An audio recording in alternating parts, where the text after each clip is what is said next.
তাজা আপডেট সংবাদ প্রথমেই জানিয়ে দেব। এইবার ঘোষণা ছাড়াই কমান্ডো পাঠিয়ে দিল তুরস্ক। এরদোগানের পদক্ষেপে কাঁপছে বিশ্ব। এরপর জানাবো, চীন রাশিয়াকে ভয় দেখাচ্ছে ট্রাম্প, ৩৩ বছর পর নামাবে পরমাণু অস্ত্র।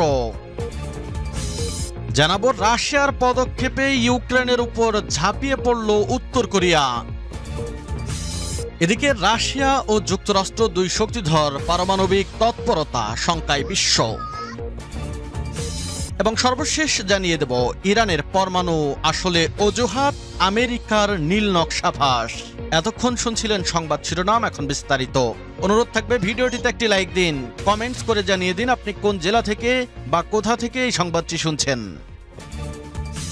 তুরস্ক আর ইসরায়েলের মধ্যে সম্পর্ক আবারও টানটান হয়ে উঠেছে। তুরস্ক এখন গাজা অঞ্চলে নিজেদের সেনা পাঠানোর প্রস্তুতি নিচ্ছে, যেখানে ইসরায়েল সরাসরি হামলা দিয়েছে। কারণ ইসরায়েলের প্রধানমন্ত্রী নেতানিয়াহু কোনোভাবেই এই সিদ্ধান্ত মেনে নিতে পারছে না। গত কয়েকদিনের মধ্যে তার সংবাদ সম্মেলনে স্পষ্ট দেখা গেছে, ইসরায়েল এই বিষয়ে মোটেও খুশি নয়, বরং এই সিদ্ধান্তকে গুরুতর বিষয় হিসেবে দেখছে। শুধু ইসরায়েল না, মধ্যপ্রাচ্যের রাজনৈতিক মহলে এই বিষয়টি নিয়ে তীব্র আলোচনা হচ্ছে। আর এবার যেন এরদোয়ান সেই উত্তেজনার আগুনে আরও ঘি ঢেলে দিলেন। তিনি ঘোষণা করেছেন, গাজায় তুর্কি সেনাবাহিনীর সাথে থাকবে তুরস্কের সবথেকে আধুনিক কমান্ডো ফোর্স মারুনব্রেজ।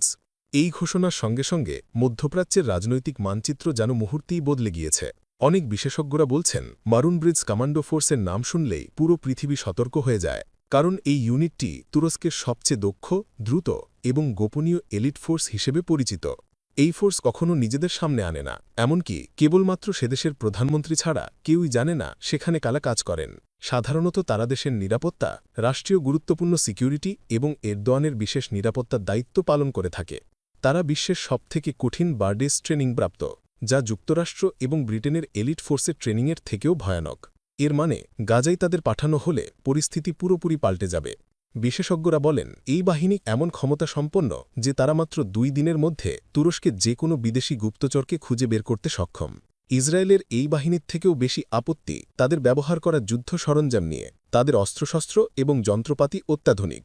তুরস্কের অ্যালটাই ট্যাঙ্কগুলি তাদের সাথে থাকবে। এটি বিশ্বের দ্রুতগতির এবং অত্যন্ত শক্তিশালী ট্যাঙ্কের মধ্যে অন্যতম।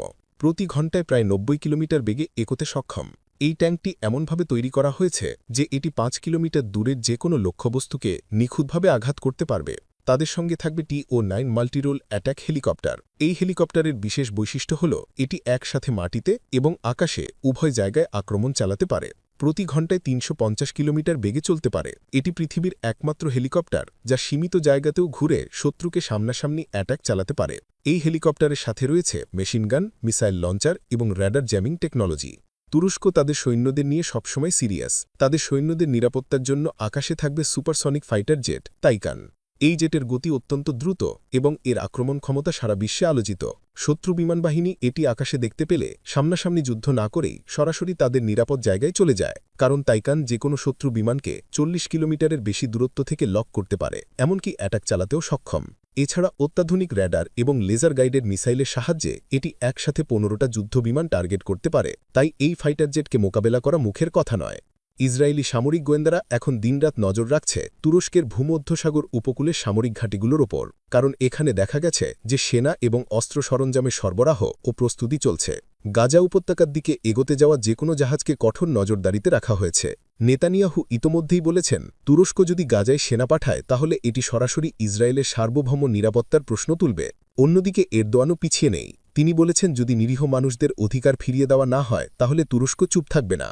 এই বক্তব্যের পর থেকে মধ্যপ্রাচ্যের কূটনৈতিক মহলে উত্তেজনা বেড়েছে কয়েকগুণ, এবং আন্তর্জাতিক পর্যবেক্ষকরা বলছেন, এই উত্তেজনা যদি আরও বৃদ্ধি পায় তাহলে গাজা অঞ্চলের আবহাওয়া সম্পূর্ণরূপে বদলে যাবে।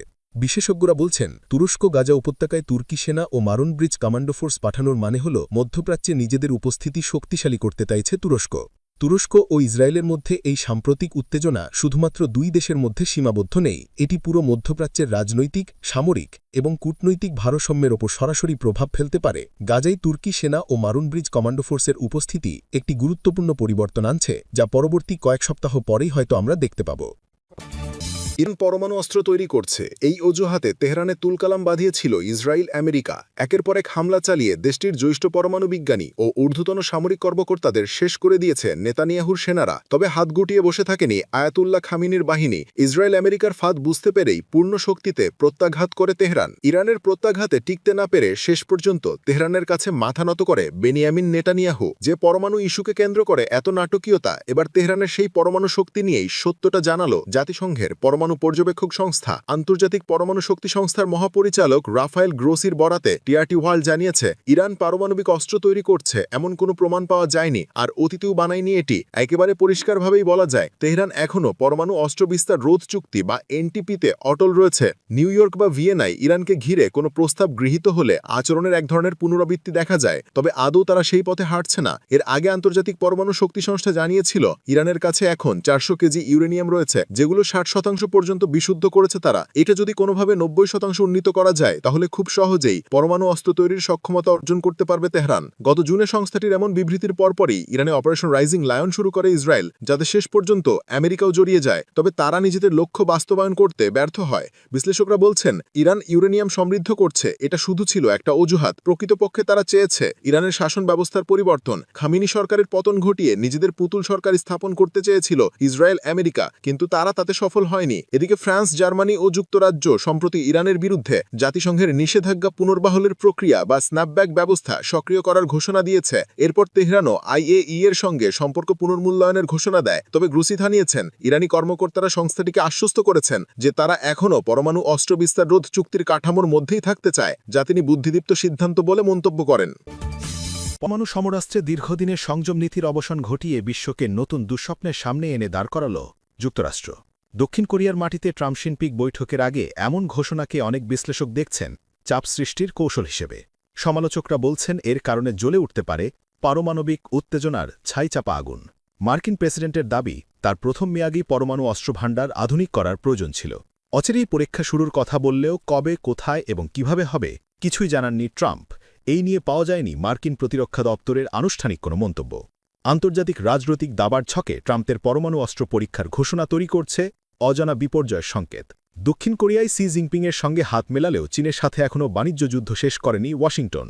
কিছুদিন আগে পুতিনের সঙ্গে বৈঠক বাতিলের সাহসও দেখিয়েছেন ট্রাম্প। বিশ্লেষকেরা বলছেন, এসব উস্কানিমূলক পদক্ষেপের মাধ্যমে একই সঙ্গে বেইজিং ও মস্কোকে বসে রাখতে চান মার্কিন প্রেসিডেন্ট ডোনাল্ড ট্রাম্প। কিন্তু শেষ পর্যন্ত সফল না হলে চীন রাশিয়ার চাপে কোণঠাসা হয়ে যুক্তরাষ্ট্র কি নেবে পারমাণবিক শক্তি দেখানোর ভয়ানক কোনো সিদ্ধান্ত? সপ্তাহখানেক আগে হাঙ্গেরিতে মার্কিন প্রেসিডেন্টের সাথে ভ্লাদিমির পুতিনের বৈঠক স্থগিত হওয়ার পরপরই ব্যাপক সামরিক মহড়া চালায় রাশিয়া, যেখানে উৎক্ষেপণ করা হয়েছিল পারমাণবিক হামলা চালাতে সক্ষম ক্ষেপণাস্ত্র। ওই মহড়ার রেশ না কাটতেই চলতি সপ্তাহে নতুন দুটি পারমাণবিক সমরাস্ত্রের সফল পরীক্ষা চালানোর দাবি করেছেন রুশ প্রেসিডেন্ট ভ্লাদিমির পুতিন। সীমাহীন পাল্লার বুরোভেসনিক ক্রুজ মিসাইলের পর সফল হয়েছে আলোচিত সুপার টর্পেডো পোসাইডনের পরীক্ষাও। ইউক্রেন যুদ্ধ বন্ধে যখন কার্যকর সমাধান আসছে না, তখন মস্কোর পারমাণবিক তৎপরতাকে রীতিমতো উস্কানি হিসেবে নিচ্ছে ওয়াশিংটন। জবাবে পাল্টা পদক্ষেপের ঘোষণাও দিয়েছে। দক্ষিণ কোরিয়া থেকেই 33 বছর পর পেন্টাগনকে পুনরায় পারমাণবিক অস্ত্রের পরীক্ষা চালানোর নির্দেশ দিয়েছেন ট্রাম্প। এতদিন নিয়মিত পারমাণবিক অস্ত্রের মহড়া চালাতে দেখা গেছে একমাত্র উত্তর কোরিয়াকেই। এবার পারমাণবিক শক্তিতে বিশ্বের সবচেয়ে শক্তিশালী দুই দেশের এমন তৎপরতায় তৈরি হয়েছে চরম উদ্বেগ। ভয়াবহ অস্ত্রের প্রতিযোগিতা শুরু হওয়ায় পারমাণবিক যুদ্ধের ঝুঁকি তৈরির শঙ্কা বিশ্লেষকদের। সারা বিশ্বের মোট পারমাণবিক অস্ত্রের 87% যুক্তরাষ্ট্র ও রাশিয়ার দখলে। এর মধ্যে মস্কোর প্রায় 4500 নিউক্লিয়ার ওয়ারহেডের বিপরীতে ওয়াশিংটনের ভাণ্ডারে রয়েছে 5100টি।